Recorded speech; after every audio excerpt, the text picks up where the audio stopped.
Bonjour, bienvenue à tous aujourd'hui. On va réaliser une petite vidéo un peu différente par rapport aux autres. Donc, comme vous le savez, pour ceux qui me suivent, donc en général, je fais des vidéos sur les bateaux que nous vendons et que nous présentons. Et donc, pour ce faire, pour réaliser toutes ces vidéos, on utilise des drones. Donc, je voulais aujourd'hui partager cette expérience avec vous et puis tenter d'essayer de vous expliquer un petit peu les différents drones que j'ai pu utiliser. Donc aujourd'hui, je vous présente en premier lieu ici donc ce drone, le Yuneec Typhoon H, donc qui est un très bon drone qui dispose de 6 moteurs avec une nacelle stabilisée sur 3 axes, comme on peut le voir en partie basse. Donc c'est un drone qui est très stable, un petit peu lourd, par contre qui a d'excellentes qualités au niveau du vol. Il dispose également d'une télécommande sur le côté ici.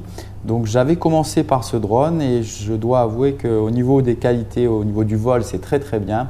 Par contre, pour une utilisation, pour justement filmer, prendre des photos, ce drone malheureusement nécessite en fait d'avoir 2 personnes. Une personne qui pilote le drone et une autre personne avec une seconde télécommande qui pourra faire le cadrage. Donc je l'ai utilisé quelques fois, mais néanmoins à ce jour je suis un petit peu, pas déçu, mais disons que c'est un matériel très bon, mais qui demande quand même un peu de professionnalisme et surtout 2 personnes comme je l'ai indiqué. Il dispose d'un mode intelligent, le Follow Me, qui est pas mal, mais qui n'est pas quand même à la hauteur de DJI. Donc DJI, la marque DJI, comme vous le savez, c'est le leader dans les drones depuis quelques années aujourd'hui. Et ensuite, donc j'utilise ce drone ici, le DJI Spark, qui est un drone très petit, comme vous pouvez le voir. Par contre, il est doté d'un logiciel qui est vraiment super. On peut le voir ici, il dispose d'une caméra, et il dispose d'un super logiciel puisqu'il a des modes intelligents qui sont très efficaces, qui permettent de faire des prises de vue en dronie, des cercles, enfin beaucoup d'options grâce au Quick Shot. Et donc ça permet d'utiliser le drone très facilement en mode intelligent. Donc ça, c'est vraiment super, je suis vraiment ravi de ce drone-là, je vous le conseille. Je vous conseille vivement la marque DJI parce que c'est très intuitif et pour ceux qui utilisent Apple par exemple ou la GoPro, vous retrouverez des similitudes et surtout c'est très facile d'utilisation. Donc ça, c'est un très bon drone pour moi et la marque est très bonne. Vous avez le Mavic Air, le Mini, enfin il y en a plein. Tous les modèles sont très bien. La seule contrainte pour moi aujourd'hui, c'est qu'il dispose donc d'un retour to home. Mais le retour to home, en fait, il enregistre la position GPS au moment du décollage et return to home, en fait, il va retourner au point où il a atterri. Donc pour moi, c'est pas du tout pratique parce que je fais des prises de vue en bateau et donc le point de départ n'est jamais le même puisqu'on se déplace avec le bateau. Donc ça, c'est une réelle contrainte. J'ai questionné DJI pour savoir s'il y avait une possibilité, mais malheureusement, à ce jour, il ne propose pas grand-chose, en tout cas pour ce qui me concerne. Et malheureusement, la télécommande ne dispose pas d'un GPS. Donc de ce fait, le drone pourra revenir à son point de départ, mais comme je le disais, moi je l'utilise en bateau, donc le point de départ, si on s'est déplacé avec le bateau, ça ne va pas le faire. Donc ça, c'est un petit peu mon regret. J'ai également questionné DJI pour savoir s'ils avaient prévu de sortir un drone étanche. Malheureusement, à ce jour, il n'y a pas de drones étanches qui sont proposés. Donc, en réaction à ça, si vous voulez, j'ai fait des recherches sur Internet et en l'occurrence YouTube. C'est pour ça aussi que je voulais partager cette vidéo parce que je voulais aussi remercier tous les youtubeurs parce que ça permet effectivement de faire de très bonnes recherches.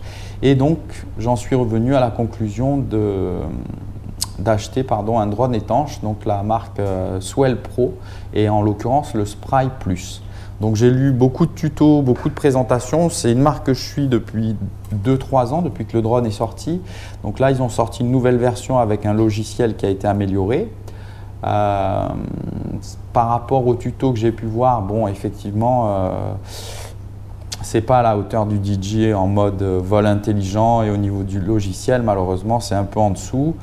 La caméra est de bonne qualité, mais elle n'est pas au niveau de DJI. Par contre, pour moi, en ce qui me concerne et pour mon utilisation et pour ceux qui seront amenés à utiliser un drone en milieu marin, je vous le conseille parce que vraiment c'est un gros avantage. D'une part, bon, comme je l'ai dit, il est étanche, donc vous pouvez le faire atterrir sur l'eau, il ne risque rien.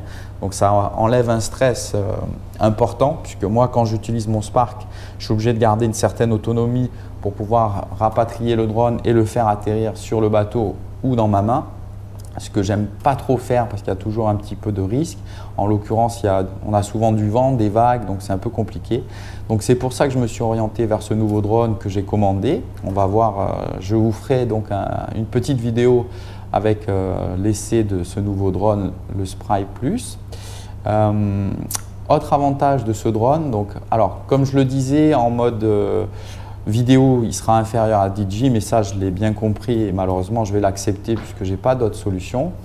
Mais il a un gros avantage, c'est que sa télécommande dispose d'un GPS et donc le Return to Home va être sur la télécommande. C'est-à-dire que vous allez pouvoir vous déplacer n'importe où, vous appuyez sur Return to Home et le drone va revenir non pas à son point de départ, mais au point où se trouve la télécommande. Donc ça c'est un gros plus. Je suis un peu déçu par rapport à DJI qu'ils ne proposent pas encore cette option-là parce que ça m'aurait peut-être permis de rester chez DJI plutôt qu'aller sur un drone étanche. Mais on verra dans les prochains mois, j'espère qu'ils feront ce changement. Voilà, donc c'était simplement pour vous faire partager un petit peu mon expérience. Et comme je l'ai dit, ben, écoutez, je ferai une autre vidéo après avoir testé et utilisé le drone Spry Plus pour voir un petit peu comment il se positionne par rapport au Yuneec et au DJI. Voilà, je vous remercie beaucoup, je vous dis à très bientôt. N'hésitez pas à vous abonner sur notre chaîne et également n'hésitez pas à laisser des commentaires si vous souhaitez des vidéos sur d'autres produits. Je vous remercie, je vous dis à très bientôt, très bonne journée à tous. Merci beaucoup.